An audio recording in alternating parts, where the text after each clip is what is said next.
Donc on va commencer par le début, c'est-à-dire par la victoire d'Emmanuel Macron. Alors je ne vais pas refaire tout le scénario donc, de son accession au pouvoir, mais alors juste pour faire court, rappeler quelques évidences. Alors il n'arrive pas de nulle part dans le sens où il a eu de forts soutiens politiques donc qu'on plaidait pour ce qu'il soit nommé donc secrétaire général adjoint à l'Élysée. Puis ensuite il y a eu de très forts réseaux qui se sont exprimés en faveur du fait qu'il devait être nommé ministre de l'économie.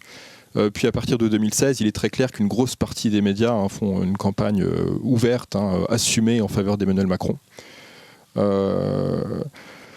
Donc ça a marché, donc c'est un peu désespérant puisque ça montre quand même, finalement quand même le rôle des médias dans le fait de choisir un président. C'est-à-dire qu'il a quand même suffi que les médias roulent pour lui durant à peu près un an pour qu'on l'ait comme président. Et ce constat est quand même assez triste, faut bien le dire.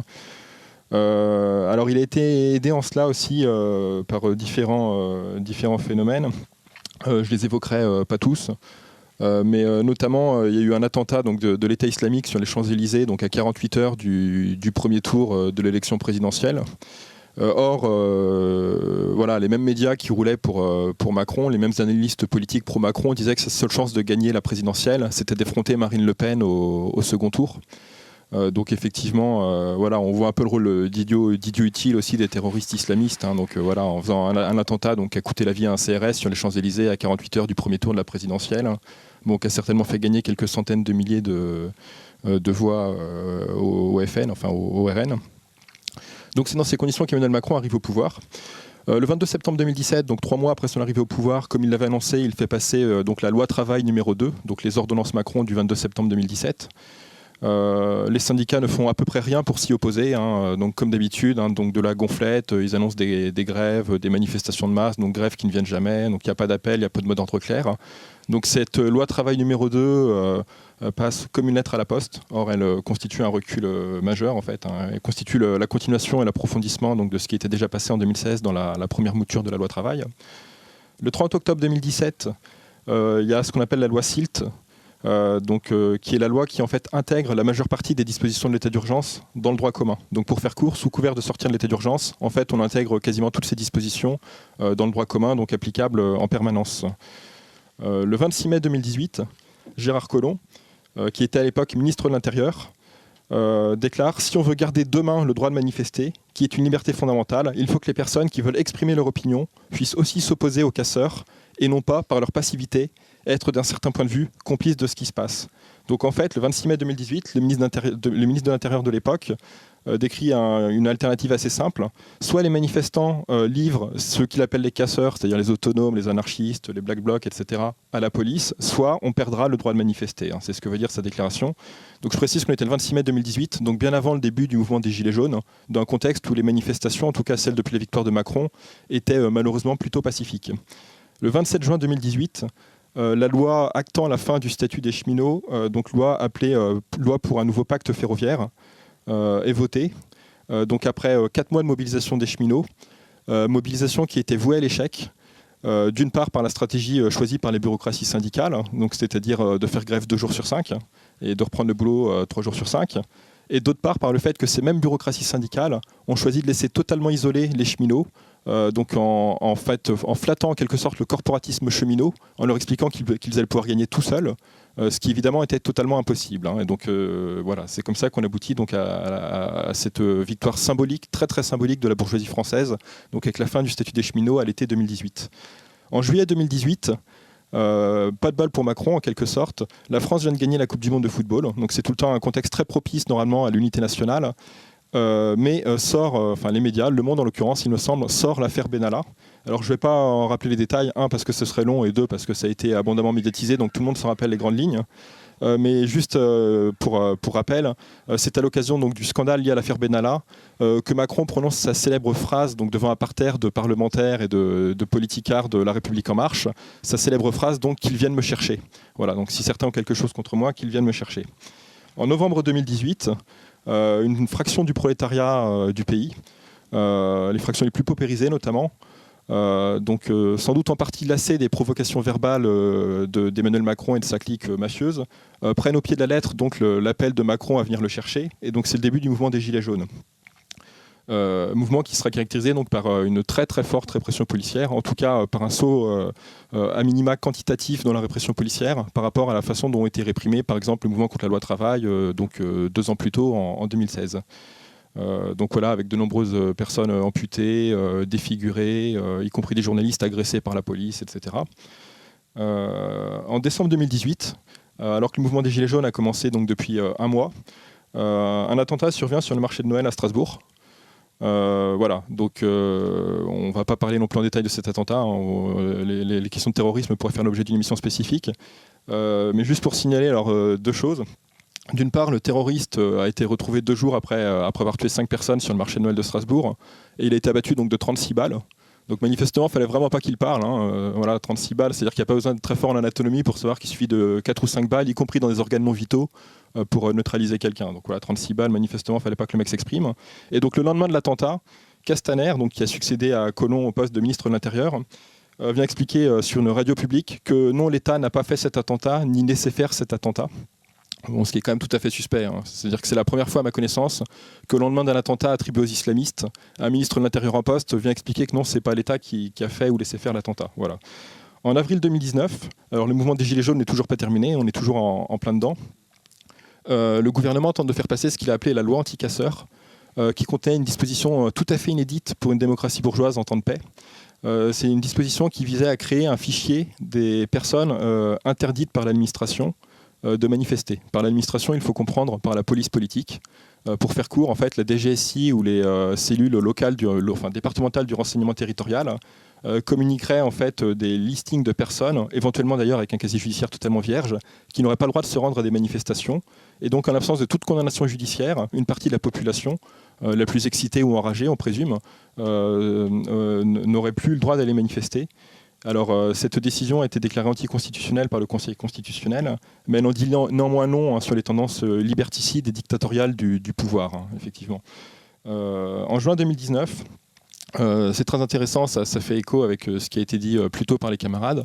En juin 2019, il y a des grèves massives dans les hôpitaux, et dans certains coins, notamment dans l'Est de la France, il me semble, la gendarmerie est envoyée à 1h du matin chez des grévistes, donc des personnels soignants, pour les réquisitionner et les envoyer de force dès le lendemain au travail, donc pour faire tourner les hôpitaux, les structures de santé, les structures de soins, etc. Quoi.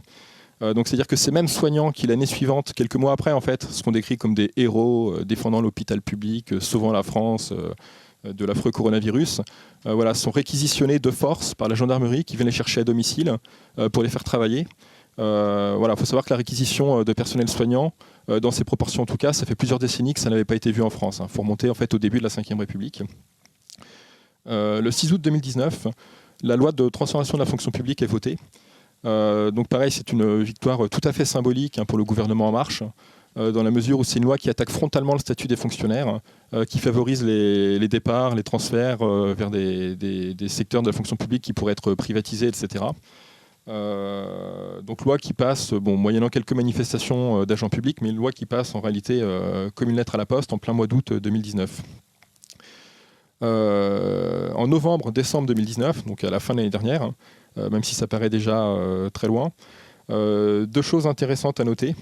Donc en novembre 2019, le préfet de police de Paris, Didier Lallemand, qui porte bien son nom de famille, annonce qu'il n'est pas dans le même camp que le peuple.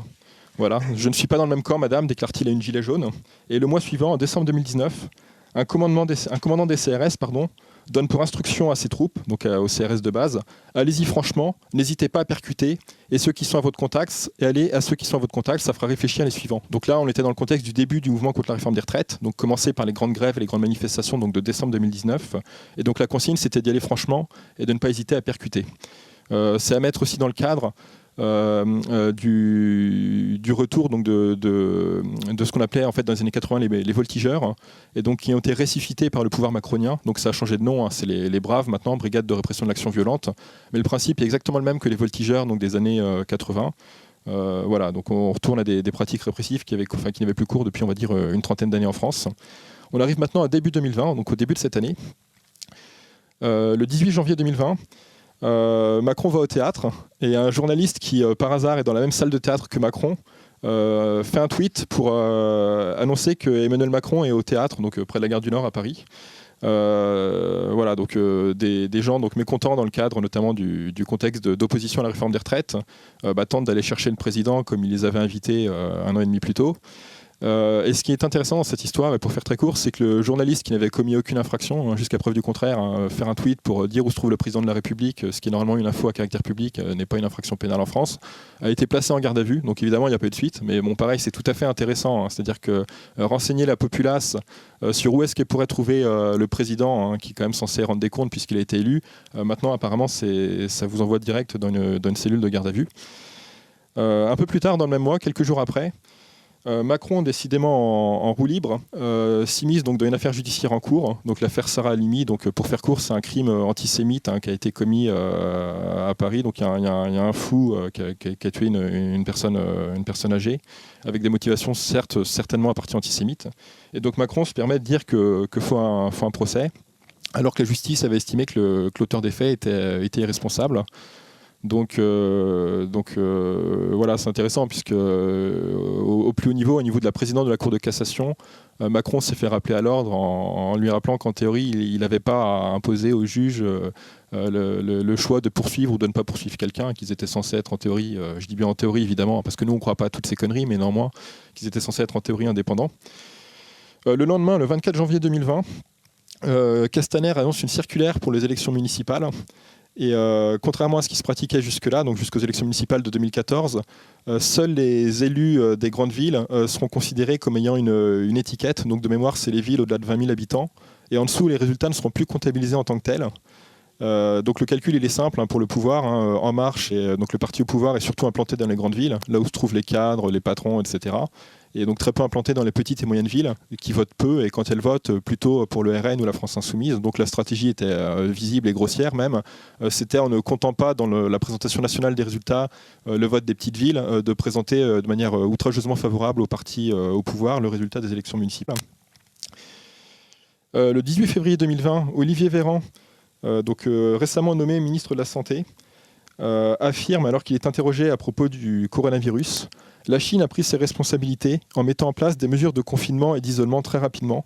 Je ne suis pas sûr que ce serait possible de réaliser tout cela dans un pays dans lequel les réseaux sociaux seraient ouverts. » Donc en fait, il explique que si la Chine a réussi à endiguer le coronavirus dans la province du Wuhan, dans la ville de Wuhan et dans la province du Hubei, c'est grâce en fait à la censure des réseaux sociaux ou même à l'interdiction complète de certains réseaux sociaux, ce qui est évidemment une aberration. Jusqu'à preuve du contraire, le coronavirus ne se diffuse pas par Twitter et Facebook. Mais par contre, ça en dit long, parce que le mec, il est ministre de la Santé quand même de la France, donc il est censé être une démocratie bourgeoise, blablabla. Et il nous explique qu'en fait, son plan pour lutter contre le coronavirus, c'est de fliquer les réseaux sociaux, ce qui n'a pas l'ombre d'un début de commencement de rapport, évidemment. Donc on arrive au 23 mars, qui marque le début en fait, de l'état d'urgence sanitaire en France. État d'urgence sanitaire qui durera jusqu'au 16 septembre. Alors, il faut noter deux choses. Donc, que la proclamation de l'état d'urgence sanitaire a entraîné le report du deuxième tour des municipales. Alors nous, on s'en fout, on ne vote pas. Mais c'est intéressant quand même parce qu'une élection, en théorie, quand il y a un premier tour, le deuxième tour des municipales, c'est la semaine suivante. C'est pas 3 mois et demi après, d'une part. Et d'autre part, il faut constater aussi que, alors que la France est déjà sous état d'urgence sanitaire et confinée depuis 2 semaines, le pays continue à détruire ses stocks stratégiques de masques. C'est-à-dire qu'on nous explique depuis le 16 mars que la France est en guerre contre le coronavirus. Mais en fait, les stocks étatiques de masques continuent à être détruits. Voilà. Ces mêmes masques qui deviendront après obligatoires pour tous dès 6 ans. Voilà, quelques mois plus tard. Le 13 mai 2020, la majorité gouvernementale tente de faire passer la loi Avia visant à déléguer aux réseaux sociaux eux-mêmes, notamment à Facebook, la tâche donc, de fliquer les réseaux sociaux et donc de faire disparaître de la toile tout ce qui représenterait un contenu illicite dans les 24 heures. Et donc si par exemple Facebook ne fait pas disparaître certains propos illicites ou potentiellement illicites dans les 24 heures, Facebook, par exemple, s'expose à de très fortes amendes donc, prononcées par l'État. Donc voilà, c'est un moyen donc, finalement de restreindre encore plus la liberté d'expression sur Internet, et Dieu sait qu'elle est déjà compliquée. En juin 2020, durant le confinement, donc, il y a un remaniement. Alors, je ne vais pas vous faire le détail du remaniement, mais pour faire court, Éric Dupond-Moretti est nommé à la justice, donc ministre de la Justice. C'est intéressant puisque quelques semaines plus tôt, le type était encore avocat. Et quand il était avocat, il avait déposé plainte en tant qu'avocat donc, contre le parquet national financier. Donc il est nommé ministre de la Justice quelqu'un qui a un litige en cours contre le parquet national financier, et donc le mec se retrouve supérieur hiérarchique de juges contre lesquels, quelques semaines plus tôt, il avait déposé plainte. Et est nommé à l'intérieur Gérald Darmanin. Donc Gérald Darmanin, c'est intéressant puisqu'il a une plainte pour viol en cours d'instruction. Donc il se retrouve en tant que ministre de l'Intérieur, supérieur hiérarchique des policiers qui seront donc du coup censés instruire la plainte qui a été déposée contre lui pour des faits de viol. Donc voilà où on en est rendu le gouvernement. Le 23 juillet 2020, dans la lignée des lois liberticides précédemment évoquées, le gouvernement tente de faire passer une loi instaurant des mesures de sûreté contre les auteurs d'infractions terroristes. Alors pour faire court, cette loi visait à ce que quand la peine est finie et purgée intégralement, elle n'est pas finie, et à ce que des mesures de sûreté puissent être prononcées donc, contre des individus, alors certes terroristes ou considérés comme tels par l'État, mais néanmoins ayant purgé leur peine, quoi. Et donc à l'issue de leur peine, ils pourraient avoir donc, des mesures de rétention administrative, l'obligation de pointer au commissariat, l'obligation de porter un bracelet électronique, etc. Donc la tentative échoue, hein, le Conseil constitutionnel censure cette loi, mais néanmoins là encore ça en dit long sur les tendances liberticides du pouvoir. Ce qui nous amène donc au mois d'octobre 2020, au mois dernier en fait, où, comme il était prévisible, hein, pour faire écho aux interventions des précédents camarades, la deuxième vague qu'on nous annonce donc, depuis des mois et des mois et des mois, en fait, la deuxième vague qu'on nous annonce depuis le mois d'avril, finit par arriver, non pas à cause de l'irresponsabilité des gens qui vivent en France, mais parce que tout simplement le coronavirus, comme la grippe, a un caractère saisonnier. Donc la deuxième vague arrive, ce qui sert de prétexte donc, à la proclamation d'un nouvel état d'urgence sanitaire. Voilà le contexte.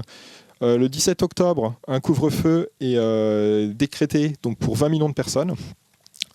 Et le 24 octobre, ce couvre-feu, donc interdiction de sortir sans motif valable le soir après 21h, est étendu non plus à 20 millions de personnes dans le pays, mais à 46 millions de personnes, c'est-à-dire donc les 2/3 de la population du pays. Faut replacer ça aussi donc, dans un contexte d'attentats islamistes fréquents en France, alors sur lequel je ne m'étendrai pas plus que ça, mais néanmoins il faut signaler que le 16 octobre, à Conflans-Sainte-Honorine, un professeur a été décapité donc, par un jeune islamiste radical donc, de 18 ans. Et il est intéressant de voir que la grille de lecture d'une partie de la majorité, du gouvernement, des parlementaires En Marche, etc., c'est d'expliquer que le problème, qu'un des problèmes donc, contre lequel ils envisagent de lutter, c'est l'anonymat sur Internet. Ce qui est absolument absurde, puisque de l'aveu officiel des masses médias, etc., du procureur, des préfets, machin, les gens qui ont contribué à radicaliser ou à pousser au passage à l'acte donc ce jeune terroriste islamiste n'étaient absolument pas anonymes. Il faisait donc de l'agit-prop visant donc ce professeur qui aurait eu le tort de faire un cours sur la liberté d'expression et les caricatures. Il faisait de l'agit-prop sur les réseaux sociaux avec des comptes à leur nom et prénom, et ils apparaissaient dans des vidéos à visage totalement découvert. Mais conclusion du pouvoir suite à cet attentat, le problème c'est l'anonymat sur les réseaux sociaux. Donc une des mesures envisagées, ce serait de forcer toute personne créant un compte sur un réseau social à communiquer au réseau social en question une copie de sa carte d'identité ou de son passeport. Et une autre des mesures qui a été évoquée, c'était l'interdiction de Tor, par exemple, donc qui permet donc, de naviguer de manière à peu près anonyme sur Internet. Pour en finir avec cette chronologie, donc deux choses. Au 31 octobre, c'est très intéressant, hein, un ancien haut fonctionnaire au renseignement est interviewé dans le magazine Le Point. Et il déclare « Je suis étonné qu'elle ne fasse pas... » Donc à propos de la population française, je précise. « Je suis étonné que la population française ne fasse pas plus d'histoire face à la vitesse folle avec laquelle on supprime ses libertés. Un dictateur qui arriverait au pouvoir n'aurait rien à changer à la loi et au fonctionnement institutionnel donc pour asseoir son pouvoir. » Donc voilà, hein, c'est ce que déclare un ancien fonctionnaire en charge de renseignement, donc c'est quand même intéressant et révélateur. Et donc ça nous amène au mois actuel, au mois de novembre 2020. Mois durant lequel deux lois vont être amenées, enfin une a été votée et l'autre va être bientôt votée. Loi également tout à fait liberticide et dictatoriale. La loi LPPR qui concerne les universités instaure une peine de prison donc de 1 an pour toute personne qui s'introduirait dans une fac dans le but d'en troubler la tranquillité. Peine de 1 an qui peut être portée à 3 ans de prison si l'infraction est commise en réunion. Comme il est très rare de réussir à troubler la tranquillité d'une fac à une personne seule et isolée, de fait, ça revient à dire qu'en fait la peine de base pour cette future infraction, ce sera donc 3 ans de prison et également une très forte amende, donc de mémoire 75 000 €. C'est intéressant parce qu'en fait depuis des années, les universités et le petit monde estudiantin constituent une épine dans le pied des gouvernements successifs par sa capacité à se mobiliser et parfois à faire reculer les gouvernements. Je pense par exemple à mai 68 évidemment. au mouvement de 86, mouvement donc plus récemment donc contre le CIP en 1994, et évidemment au mouvement victorieux contre le contrat première embauche en 2006. Il faut savoir que la non-judiciarisation ou le non-flicage de ce qui se passe sur les campus, c'est un acquis en France, hein, donc qui date du XIIIe siècle. Hein, voilà, donc en gros de la fin du Moyen Âge, quoi. C'est-à-dire que là, avec cette loi donc, qui pénalise en fait la contestation estudiantine et en fait qui porte atteinte à la liberté d'expression et à la liberté d'organisation des étudiants sur les campus, là on est en train d'opérer un retour en fait 800 ans en arrière en fait. Et donc l'autre loi, et j'en terminerai là-dessus pour la partie chronologique, c'est la loi donc dite sécurité globale. Qui comprend donc notamment un durcissement des sanctions contre les auteurs de violences à l'encontre des forces répressives, qui donne une base légale à la surveillance au moyen de drones, qui étend à titre expérimental les pouvoirs des polices municipales. Alors quand on voit qui rentre dans la police municipale, hein, ça fait quand même extrêmement peur. Hein. Alors, enfin, j'en dirai pas plus, mais enfin, voilà, ceux qui rentrent dans la police municipale, c'est les gens qui échouent au concours d'entrée de la police nationale généralement. Donc ça situe le niveau des mecs. Et à ces gens-là, on va leur donner encore plus de pouvoir, comme s'ils n'en avaient pas déjà suffisamment là où malheureusement ils existent. Et donc, disposition centrale et très importante et très contestée du coup de cette loi sécurité globale, c'est la disposition visant à interdire de diffuser sur les réseaux sociaux l'image donc de policiers ou de gendarmes en exercice. Donc loi qui n'existe pas hein, dans la quasi-totalité donc, des régimes qualifiés de démocratiques bourgeois. Et loi qui existe peut-être, il faudrait voir en Corée du Nord, en Biélorussie ou au Cuba. Mais enfin voilà, c'est quand même intéressant de voir jusqu'où le gouvernement et les parlementaires à sa botte vont en matière donc, de lois voilà, liberticides et autoritaires.